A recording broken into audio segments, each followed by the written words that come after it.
You know, I really wish I could be super ecstatic and be like, yeah, it's the best deck of 2020, undefeated, tier 0, unbalanced. But I really can't be like that because this is just a really good concept and that's about it.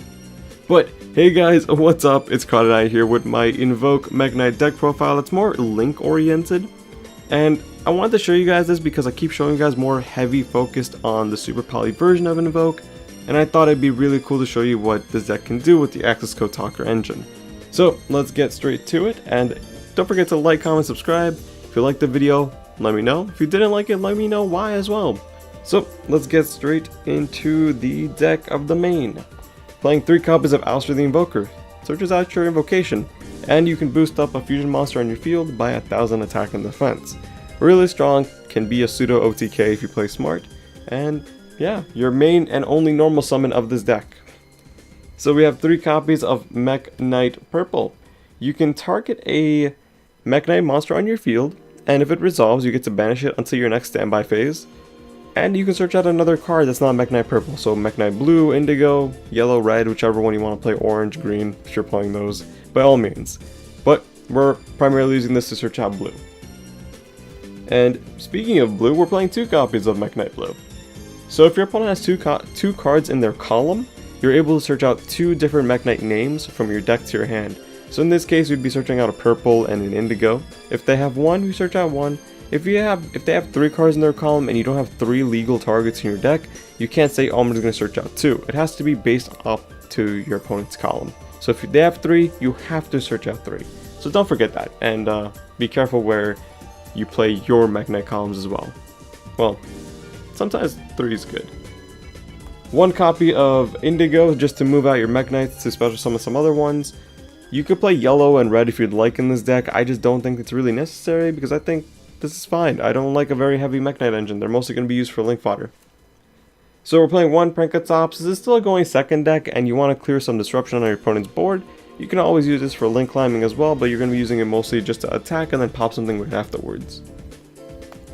We're still playing the Neos package because it's still really strong in this deck. We're not really playing the Super Poly version of this, but again, it's just 3 cards in the main deck and that's not that bad.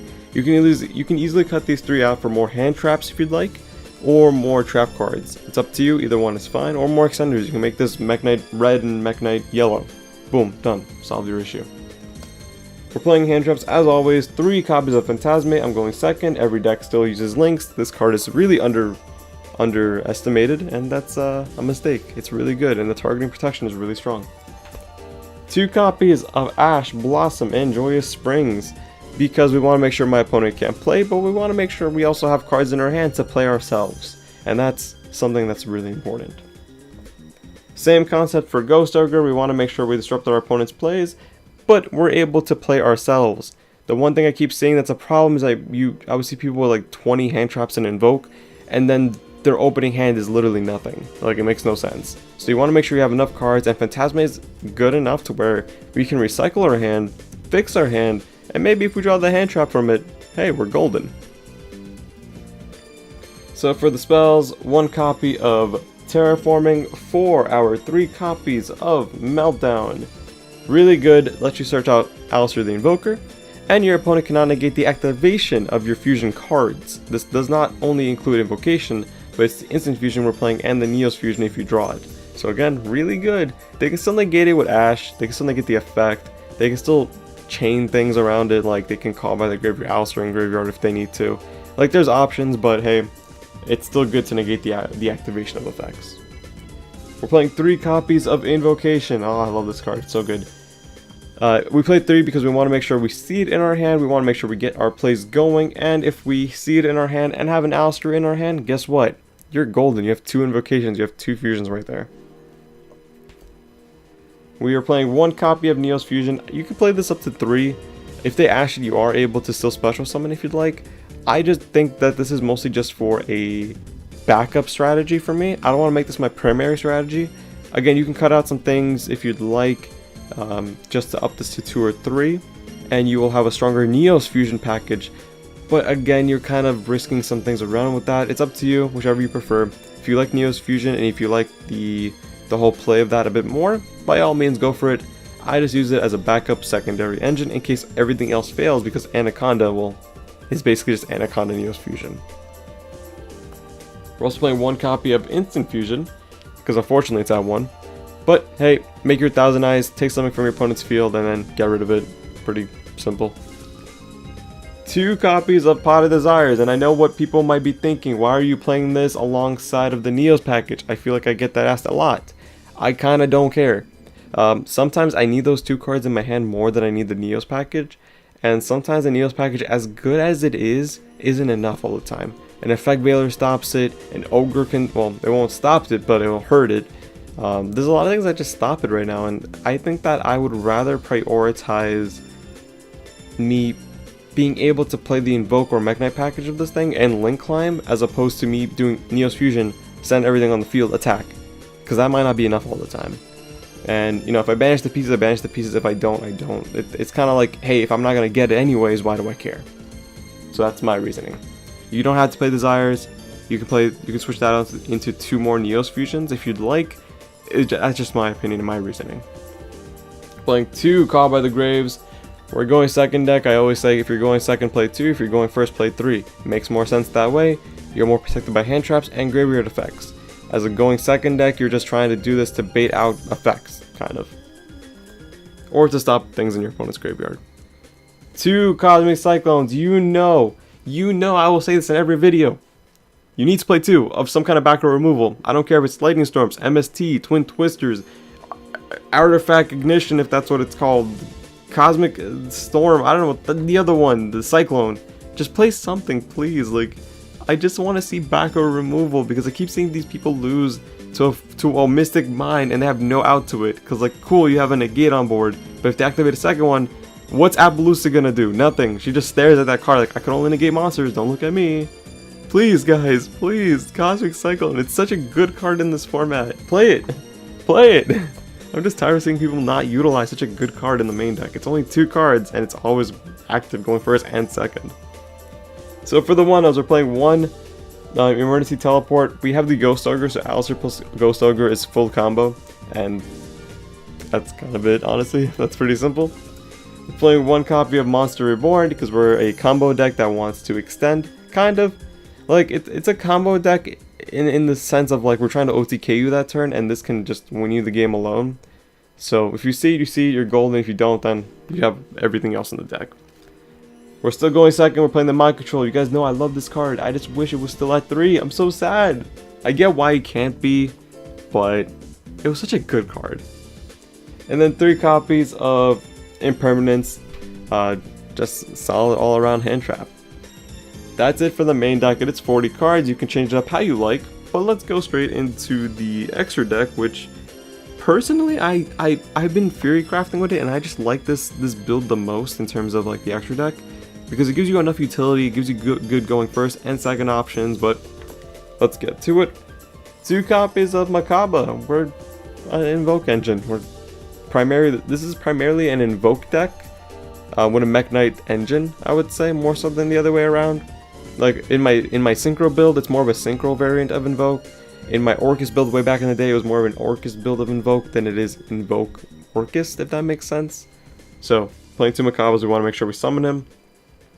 2 Purgatrios, same thing. You're playing a lot of fire targets, and you have Almirage in a way, so you're good, you're golden, you don't really worry about it. The first one's going to be used for link climbing, the second one's going to be used to attack and win the game.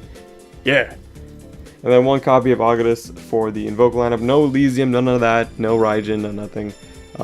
We don't need it. There's no point. Not in this build. And Augustus is nuts. I still think this card is amazing. Like, the fact that if you have Meltdown on the board, it's a free pop where your opponent cannot respond to it. So if, for example, whatever reason, right, they have an Appaloosa with 4 counters, and for whatever reason they haven't negated anything, you just summon this with Meltdown on the board, and guess what? They cannot respond to it. You just pop the Appaloosa. That's just an example. It's a bad example. There's better ones, but just an example to show you guys, like, this card is nuts. Really underestimated when it came out. I underestimated it a lot. I was like, what is this card going to do? It's a pop, big whoop.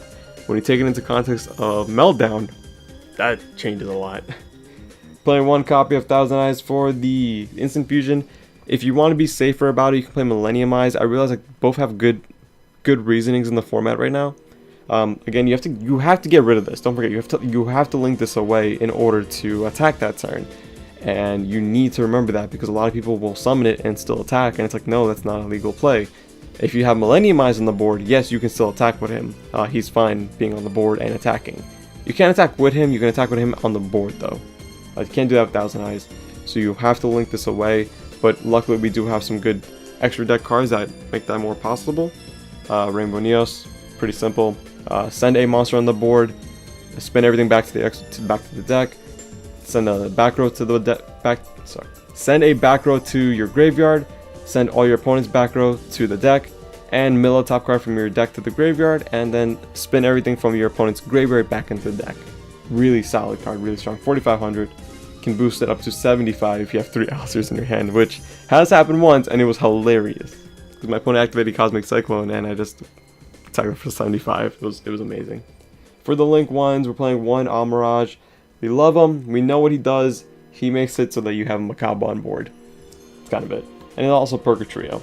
Literally, Almirage is such a good card in Invoke. Like, if you really think about it, it's one of the best, because you have 2 fusions off of 1 card basically, right? Almirage gives you Secure Gardener, which gives you Makaba. Almirage in the graveyard now gives you the option to make perk a trio. Like, it's actually really cool. 1 Predaplant Anaconda for the Neos fusion play. I've done this like once for instant fusion just to get rid of a really important resource on your opponent's board, but then I couldn't do anything else afterwards, so I don't know. I think like this is going to be just purely for Neos fusion and nothing else. When you have Super Poly, you have a bit more options, because you can make something on your opponent's board dark and then Super Poly, but then what do you do from there on? Nothing, you're just kind of just attack. So 1 copy of Nightmare Phoenix. We brought back the Phoenix. I know a lot of people have been asking me like, hey, why don't you play the Nightmare package? And it's like, it wasn't really needed when you have all these fusions that kind of do better things in a way. But because we're playing Access Code, as you guys saw, we need more variety. So we have the Phoenix, because I'm assuming the Almirage will be used for the Purgatrio, or hey, the Phoenix can be used for Purgatrio. Either way, you have 2 fires to utilize 1 for Access Code. 1 Alistair the Invoker of Madness. We love him, we know what he does. What's important is that he's a spellcaster. So because he's a Link 2 spellcaster, him and any other monster that's a Link 1 or Link anything honestly, you can make Selene. And then Selene, you can special summon an Alistair in your graveyard. See the plays here? There's some good plays here. So honestly, and then this will let you revive the Alistair or special summon an Alistair, pretty much whatever. Really strong card. And then from there, we link her and Alistair into a Access Code Talker. Wow! Now honestly, it's a pretty simple play. We've been kind of doing this for a while now.